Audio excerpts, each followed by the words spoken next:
जय हिंद दोस्तों। आज बात करेंगे ज्योग्राफी क्लास 12th चैप्टर 4 जिसका नाम है मानव विकास।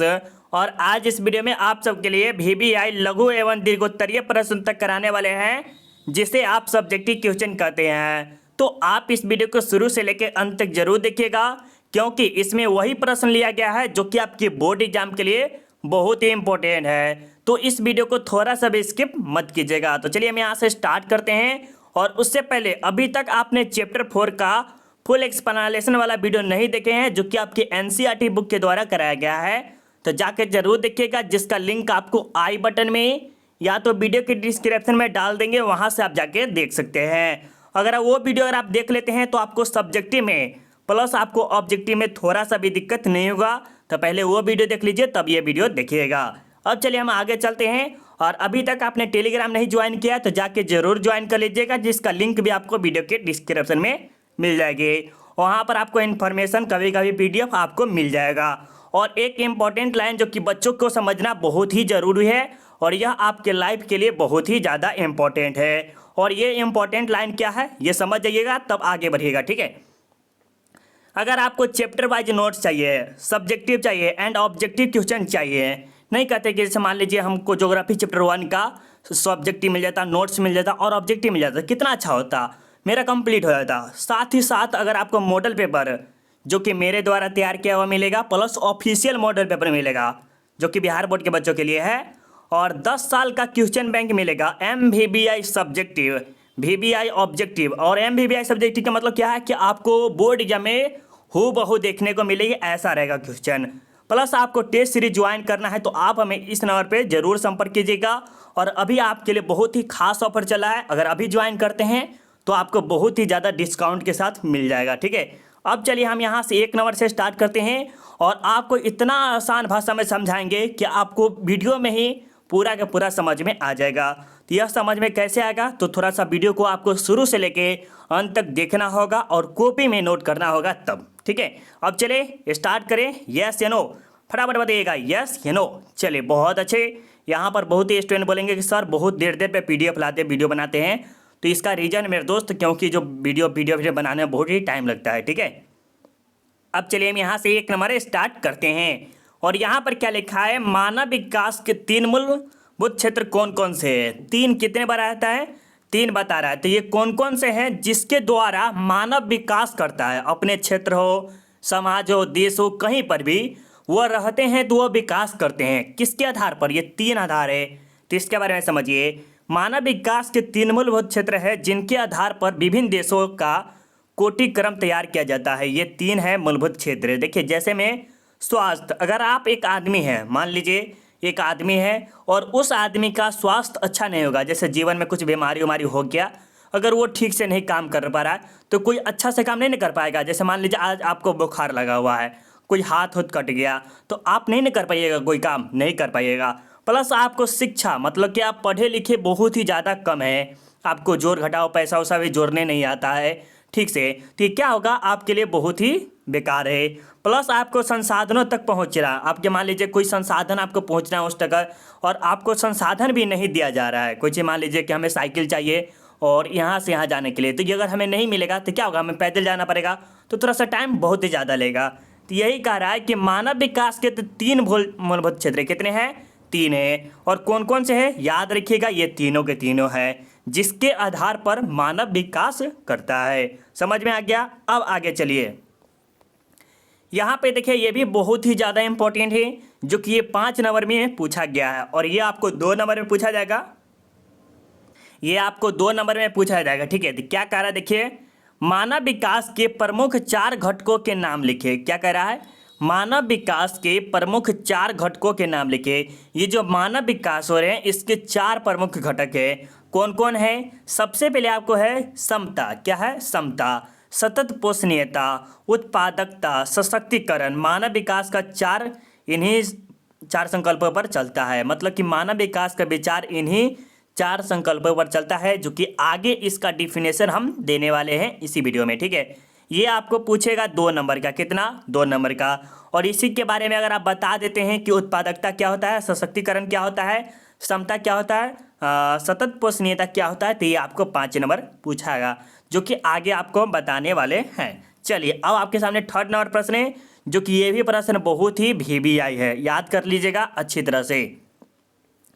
यहाँ पे क्या कह रहा है, मानव विकास सूचकांक के आधार पर देशों का वर्गीकरण किस आधार पर किया जाता है। मानव विकास के सूचकांक जो है वो किस आधार पर है। सूचकांक का अर्थ समझिए, क्या कह रहा है, ये जो मानव विकास सूचकांक होता है वो समझिए। जैसे मान लीजिए आप गांव में देखते हैं तो वहाँ पर कोई गरीब रहता है, कोई अमीर रहता है कि नहीं रहता है। तो उन दोनों में डिफरेंट कौन है कि जो अमीर लोग होते हैं वो थोड़ा सा अपना दिमाग बहुत ज़्यादा चलाते हैं, क्या चलाते हैं, बहुत ज़्यादा चलाते हैं। और वो गरीब लोग होते हैं बहुत ही कम काम करते हैं, और काम करते हैं, काम करने का तरीका अच्छा होता है, काम करते लेकिन तरीका अच्छा नहीं होता है। और अमीर लोग का क्या होता है, काम करता है लेकिन तरीका अच्छा होता है, काम कम करता है लेकिन तरीका अच्छा होता है। तो इसी पे समझिएगा, बहुत ही अच्छा से इसको हम समझाएंगे, ठीक है। प्रत्येक देश अपने मूलभूत क्षेत्रों, स्वास्थ्य, शिक्षा तथा संसाधन तक पहुंचने के अंतर्गत हुई प्रगति के आधार पर 0 से 1 के बीच है इसको अर्जित करते हैं। यह स्कोर 1 के जितना निकट होगा मानव विकास उतना ही अच्छा होगा। मानव विकास प्रतिवेदन 2005 के अनुसार 57 देशों का स्कोर 0.8 से ऊपर है, जो उच्च वर्ग का में आते हैं। कितने में आते हैं, जो उच्च वर्ग में आते हैं। 88 देशों का स्कोर 0.5 से 0.799 के बीच मध्य वर्ग में, तथा 32 देशों का स्कोर 0.5 देशों से नीचे है, जो निम्न वर्ग स्कोर में रखे गए हैं। अब समझिए क्या कहना चाहते हैं। जैसे देखिएगा, अगर आप कंप्यूटर जब जाइए सीखने, अभी तो आप क्लास 12 में हैं, शायद आप सीख रहे होंगे या सीखने वाले हैं, या अगर आप सीख रहे हैं तो अपने गुरुजी से पूछिएगा कि सर हाँ, कि ये जो इंटरनेट का होता है ये 0 से लेके 1 पे ही होता है क्या। ये जो मेगाबिट होता है जो कि 1 से लेके 0 और 0 से लेके 1, मतलब कि 1 के नीचे रहता है वो आगे नहीं बढ़ता है, इसका स्कोर होता है। उसी प्रकार जैसे मान लीजिए ये हो गया 1, ठीक है। अब आपको क्या करना होगा, कुछ अति के माध्यम से बताना होगा। जैसे देखिए ये हो गया, और ये है 890, क्या है 890, ये हो गया 350, और ये हो गया आपको 570, ठीक है। तो ये आपको 1 के करीब लग रहा है, 1 नंबर हो गया, मतलब 0 पॉइंट मान लीजिएगा सब में 0.0 सब, ठीक है। इतना याद रहेगा ना। चलिए ये जो 0.310 देखे हैं वो कम है ना। और उसके बाद देखिए 0.570 हो गया, 0.890, तो 1 के करीब कौन बुझा रहा है, ये बुझा रहा है। तो ये क्या होगा, विकसित हो गया, मतलब कि विकास के करीब में है। क्या है, विकास के करीब में। और ये जो देश है मतलब 0.890, 870, ये 7 ये सब रहेगा, ये सब क्या है, विकास की तरफ है। किसके है, और जो देश 0.330, 300, 250 पर ये रहेगा, क्या रहेगा, ये निम्न के, मतलब कि ये बहुत ही नीचे है। और एक जो होता है 570 हो गया, 0 पॉइंट हो गया, ये सब क्या है, ये मध्य वर्ग में आते हैं। तो ये मेरे ख्याल से 100% आपको समझ में आ गया होगा। अगर आपको समझ में नहीं आया है तो आप एक बार फिर से रिपीट कर सकते हैं, ठीक है। अब चलिए ये भी प्रश्न आपके लिए बहुत ही इंपॉर्टेंट है। देखिए इसमें वही प्रश्न लिया गया है जो कि आपके बोर्ड एग्जाम के लिए इम्पोर्टेंट है, ठीक है। चलिए अब यहाँ पे कह रहा है कि मानव विकास शब्द से आपका क्या तात्पर्य है। ये जो मानव विकास कर रहे हैं उससे आपको क्या आश्चर्य है कि बताना चाहते हैं कि नहीं जानते, इसके बारे में आपको बताना है। तो उत्तर में देखिए, मानव विकास की अवधारणा का प्रतिपादन 1990 ईस्वी में पाकिस्तान के अर्थशास्त्री डॉक्टर महबूब उल हक ने किया था। आपसे पूछा भी जाएगा ऑब्जेक्टिव में, जब आपको हम आगे जब ऑब्जेक्टिव कराएंगे तो उस टाइम पूछेगा कि मानव विकास की अवधारणा के अर्थशास्त्री कौन थे, ये डॉक्टर महबूब उल हक है, ठीक है। जो कि कब दिए थे, 1990 में दिए थे। कब दिए थे, 1990 में। इसके मापने के लिए इसको मापने के लिए होना चाहिए, इसको मापने के लिए उन्होंने एक मानव विकास सूचकांक निर्मित किया। उनके अनुसार विकास का संबंध लोगों के विकल्पों में बढ़ोतरी से है। जैसे देखिए ये जो मानव का जो विकास होता है, जैसे विकास का संबंध किससे है, लोगों के विकल्पों से है। कोई आदमी जो विकल्प सोचता है कि हमें ये करना है, वो करना है, ये तो क्या है, ये बढ़ोतरी हो रहा है ताकि वे आत्मसम्मान के साथ दीर्घ और स्वस्थ जीवन जी सके। आत्मसम्मान क्या मतलब कि हम अपने समाज में जहाँ रह रहे हैं वहाँ पर हमें इज्जत मिल सके, और दीर्घ जीवन और स्वस्थ जीवन जी सके, मतलब कि अच्छा से, मतलब कि ये हो गया कि बहुत दिनों तक, जैसे मान लीजिए 80-90 साल तक, प्लस स्वस्थ जीवन, और वहाँ तक जवानी एकदम लगे, हाँ, उस जीवन जैसा जी सके। हो गया, यहाँ तक हो गया, जी सके। 1990 ईस्वी से उनके इस मानव विकास का संकल्पना पर आधारित संयुक्त राष्ट्र विकास कार्यक्रम में वार्षिक मानव विकास प्रतिवेदन प्रकाशित करना आरंभ किया।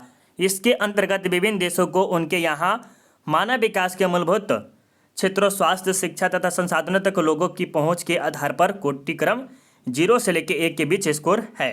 ये आपको हम 0 से लेकर 1 के बीच अभी जस्ट आपको पहले समझाए हुए हैं। और ये जो होता है किसके अनुसार होते हैं, तो ये होते हैं स्वास्थ्य, शिक्षा और संसाधन के आधार पर होते हैं। और संसाधन जितना अच्छा रहेगा उतना ही जल्दी डेवलप करेगा कोई भी देश।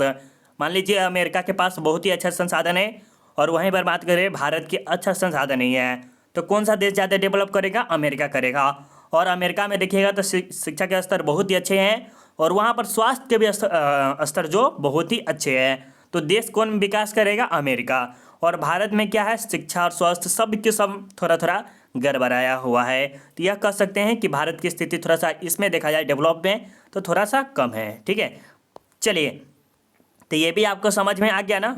चलिए, बहुत अच्छा। देखिए, आपको समझाने की कोशिश करते हैं। अगर आपको नहीं समझ में आ रहा तो एक बार क्या कीजिए, रिपीट कर लीजिए।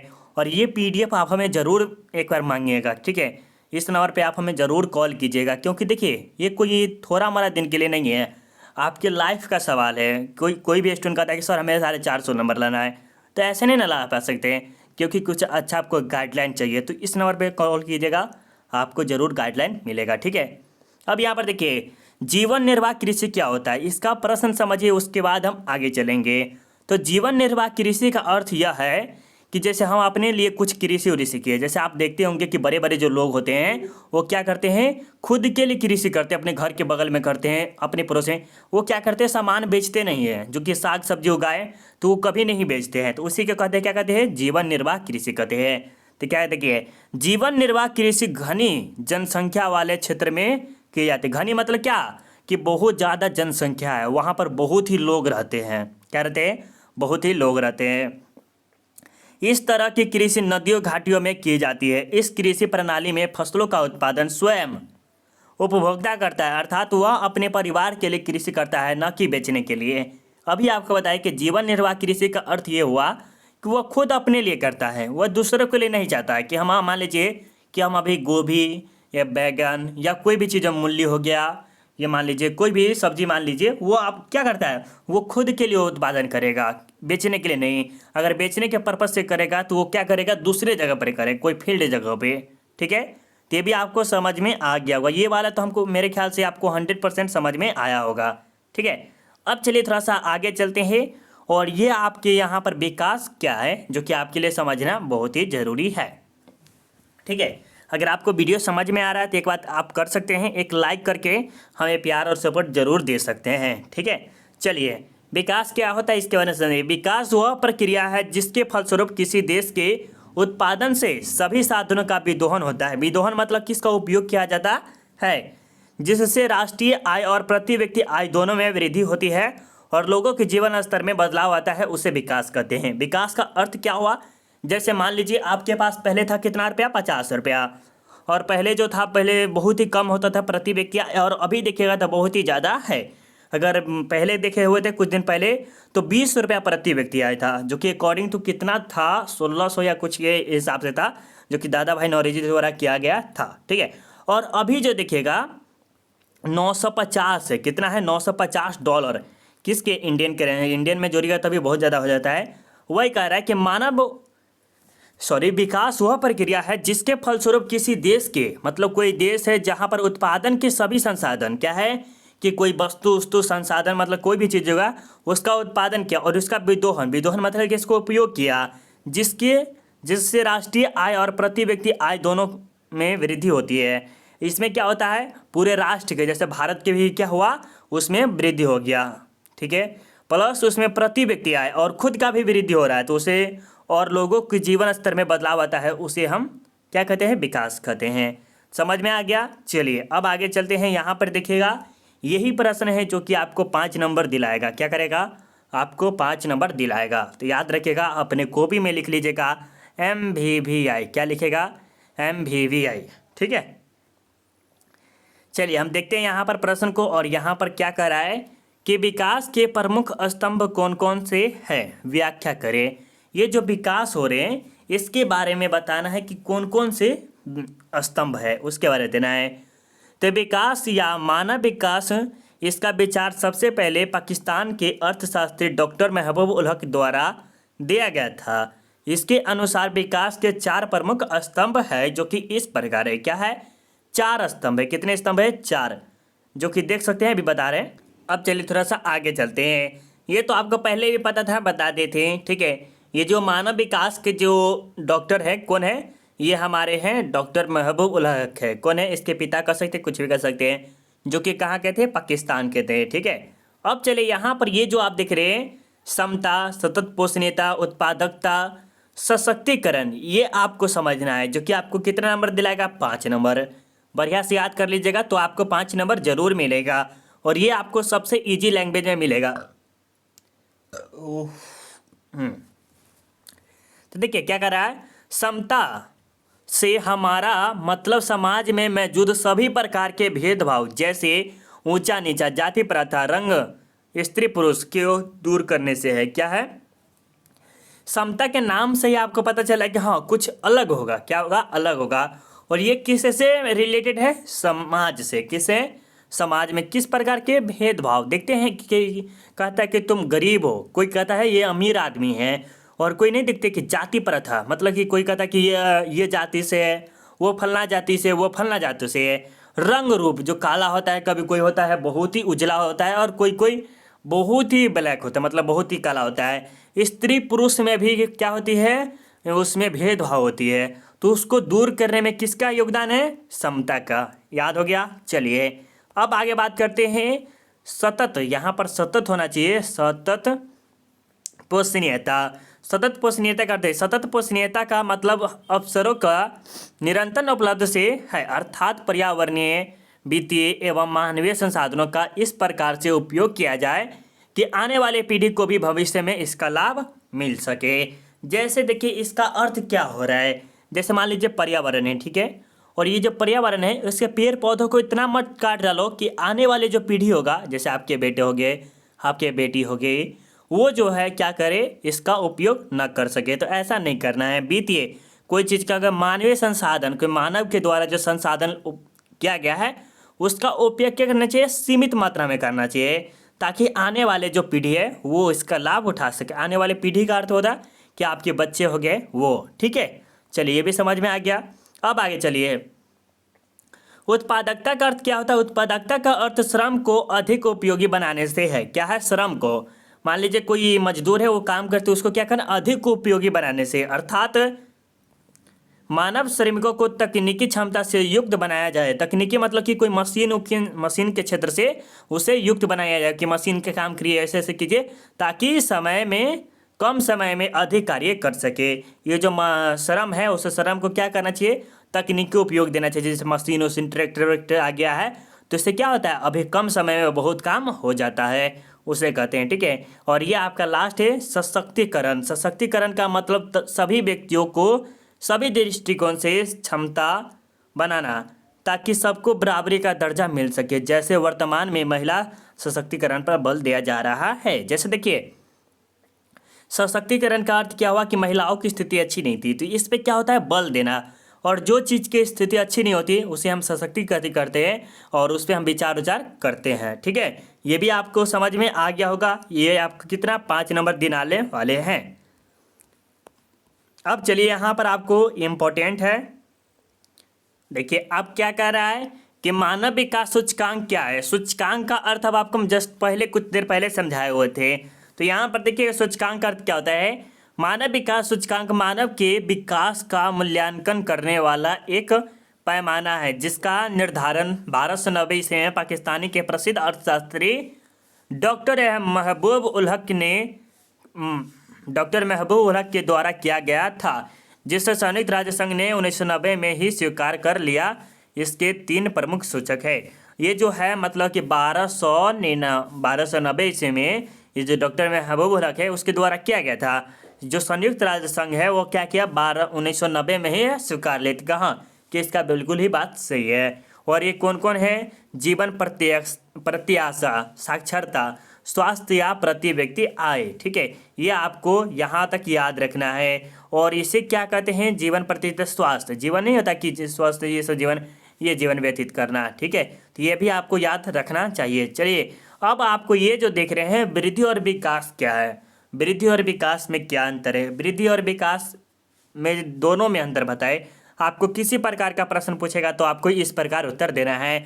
What is growth and development? ये जो डेवलपमेंट होता है अपने बिहार में, इंडिया में कहीं भी देखिएगा तो वहाँ पर ना कुछ वृद्धि होता रहता है। तो इसके बारे में बताना है कैसे। देखिए, वृद्धि और तथा विकास दोनों समय के संदर्भ में होने वाले परिवर्तन को प्रदर्शित करता है तथा विकास एक दूसरे के समान नहीं है। देखिए, वृद्धि और विकास जो है एक दूसरे के समान नहीं है, ये याद रखें। फर्स्ट ऑफ ऑल आपको ये याद रखना है कि वृद्धि और विकास ये एक दूसरे के क्या है? समान नहीं है, याद रहेगा। चलिए, बहुत अच्छा। अब आगे चलिए, यहाँ पर देखिए क्या कर रहा है। यदि किसी निश्चित समय में नगर की जनसंख्या 1 लाख से बढ़कर 2 लाख हो जाती है तो उसे नगरीय जनसंख्या की वृद्धि कहा जाता है। क्या कहा जाता है? वृद्धि कहा जाता है। लेकिन नगर में हुई जनसंख्या वृद्धि के सापेक्ष यदि आवास सुविधाएं, मूलभूत सुविधाएं तथा अन्य विशेषताओं में वृद्धि नहीं होती है तो उस वृद्धि को विकासहीन विकास कहा जाता है। क्या कहा जाता है? विकासहीन कहा जाता है। जैसे मान लीजिए कोई जगह हो गया, ये बिहार ही मान लीजिए, उसे हम समझाते हैं। और यहाँ पर विकास में क्या हो, 1 लाख जनसंख्या थी और ये बढ़ के कितना हो गई? 2 लाख हो गया, मान लीजिए, सपोज दैट। और 1 लाख से कितना हो गया? 2 लाख। और वहाँ पे क्या हुआ? कोई विकास नहीं हुआ। और यहाँ पर पहले की रेल सेवा ऐसा ही थी, कोई भी आवास, घर वो रहने के लिए, ये सभी के सभी जो सड़क वड़क देख रहे सेम टू सेम वैसा ही है। लेकिन क्या हुआ? जनसंख्या में वृद्धि हो गई तो उसे हम क्या कहेंगे? विकासहीन कहेंगे। समझ में आ गया? चलिए, ये भी मेरे ख्याल से आपको 100% समझ में आ गया होगा। और ये जो आप प्रश्न देख रहे हैं ये आपको एक्सप्लेनेशन जब कराए थे चैप्टर 4 का, उसमें आपको समझाते हुए थे। देखिए, हम आपको एक बात और आपको सजेस्ट करेंगे कि अगर आप पेड कोर्स ज्वाइन कर लेते हैं तो आपके लिए और बेस्ट होगा, क्योंकि चैप्टर वाइज को तो गोली मारी है। जो होता है सब model paper, MVBI, subjective, objective और टेस्ट सीरीज है, ये सब बहुत ही इंपॉर्टेंट है बच्चों के लिए, क्योंकि बोर्ड एग्जाम में जो 450 नंबर लाना चाहते हैं उसके लिए तो और अच्छा है। और अभी जो आप चैप्टर वाइज देख रहे हैं देखते रहिए, ठीक है। और ये देखिए 10 नंबर प्रश्न डॉक्टर महबूब हक के अनुसार विकास को परिभाषित करें। ये जो डॉक्टर महबूब हक है उसके अनुसार जो विकास शब्द आया है, डेवलपमेंट, उसको क्या करना है? परिभाषित करना है। तो देखिए क्या कह रहा है, डॉक्टर महबूब हक ने मानव विकास की परिभाषा इस प्रकार किया है, विकास वह है जो लोगों की इच्छाओं और उनके जीवन में सुधार लाता है। क्या है ये? जो विकास का अर्थ क्या होता है? विकास वह है जो लोगों को इच्छाओं शब्द से आप समझ रहे क्या कर रहा है कि मेरा इच्छा है BMW कार खरीदना। क्या ये क्या हो गया? इच्छा है। उनके जीवन में सुधार लाता है। और BMW का जब भी नाम आया, कार का नाम, तो क्या हुआ? उसके सुधार करना पड़ेगा जीवन को। ये लल्लू पंदू जैसा जीवन हटाना पड़ेगा। इस विचारधारा का केंद्र बिंदु मानव है। क्या है? इसका जो विकास का सबसे बड़ा इच्छा होता है और जीवन में सुधार धराता है, वो सबसे बड़ा कारण क्या है? मानव है। और मानव की इच्छाओं सदैव बढ़ती रहती है। और ये जो मानव है ना, उसकी इच्छा सदैव बढ़ती रहती है। जैसे मेरे पास अभी फ़िलहाल सिर्फ मोबाइल है, सिर्फ मोबाइल से आपको इतना बेस्ट क्वालिटी वीडियो बना के देते हैं, प्लस इतना मॉडल पेपर अच्छा जैसा चीज़ आपको कंटेंट देते हैं। अगर मेरे पास लैपटॉप, फिर मेरा इच्छा क्या अभी बाद में आने वाले हैं कि लैपटॉप आ जाए, तो ये क्या है? सदैव आपको धीरे धीरे बढ़ता ही रहेगा। और जब लैपटॉप हो जाएगा तो क्या आएगा? डिजिटल बोर्ड आएगा। इतना बड़ा इच्छा बढ़ता ही जाएगा। विकास का प्रमुख उद्देश्य है कि मनुष्य एक सार्थक जीवन जी सके। सार्थक जीवन क्या है? सार्थक जीवन जी सके कौन? मनुष्य। अर्थात सार्थक जीवन का अर्थ लंबे जीवन से नहीं है। अरे भाई हम 90 साल, 100 साल, 2 साल, ये जीवन नहीं है, ये नहीं है। समझ रहे? सार्थक का मतलब यह इच्छा के लिए होना चाहिए। क्या है? यह इच्छा के लिए होना चाहिए। इसका अर्थ यह है कि लोग स्वस्थ हो, उनमें अपनी क्षमता बढ़ाने की योग्यता हो, समाज में सहयोगी बने तथा अपने उद्देश्य को पूरा करने के लिए स्वतंत्र हो। तो यहाँ तक आपको मेरे ख्याल से 100% समझ में आ गया होगा। अगर आपको थोड़ा सा भी समझ में आएगा मेरे दोस्त, तो वीडियो को लाइक कर दीजिएगा और चैनल को सब्सक्राइब कर लीजिएगा और बेल आइकन को ऑल जरूर कर लीजिएगा। अगर आपको ये PDF चाहिए तो आप हमें इस नंबर पे ज़रूर संपर्क कीजिएगा। और ये हम आपको दावा देते हैं मेरे दोस्त, आपको ऑफर के साथ आपको देंगे, प्लस में बहुत ही बेस्ट आपको कंटेंट दिया जाएगा। ऐसा नहीं कि लल्लू पल्लू जैसा दे देंगे, नहीं, आपको 100% देंगे।